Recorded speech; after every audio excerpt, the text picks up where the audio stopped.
Well, hello there. This is Business Prime. My name is Kelvin Nyakundi.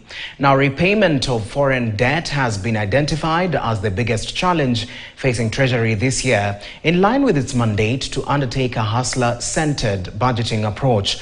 Now, according to consultancy firm PKF, the sucking out of funds to repay debt, coupled with corruption and lack of accountability, would have the biggest negative impact over the next financial year. Here is Kelly Boss with more.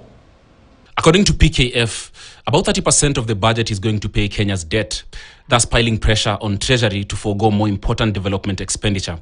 This has a knock-on effect on the local economy. So 1.2 trillion, which is almost 30% of our expenditure, is just going to pay that. So if our interest rates go up, this becomes significantly more expensive for the government to borrow. But according to experts, dealing with corruption and upholding the rule of law would provide more fiscal space by reducing pilferage and waste, enabling a bit more freedom for the Treasury to find ways of giving relief to Kenyans.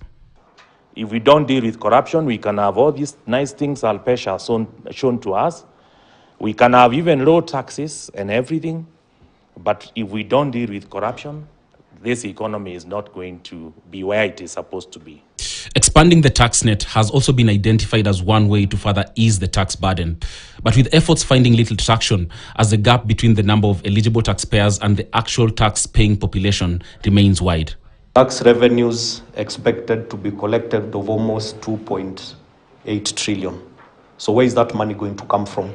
Already given the extra burden that we face in tax. And think about it logically. From a bottle of water that you'll buy to quench your thirst, from any mobile money or banking transaction you will do, internet that you require for your day-to-day activities, for you to commute from point A to B, you're actually paying tax along the way. And now that is in addition to whatever you are left with at the end of the day after you account for your direct tax. So we are talking about the pay-as-you-earn. We are talking about income tax for corporate entities, and you can actually see the tax burden is quite huge.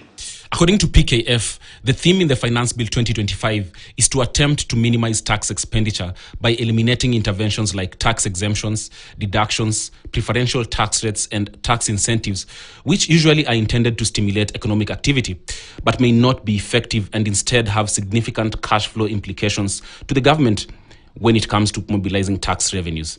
Kelly Boss, KTN. Kenya faces the challenge of aflatoxin contamination in its food supply.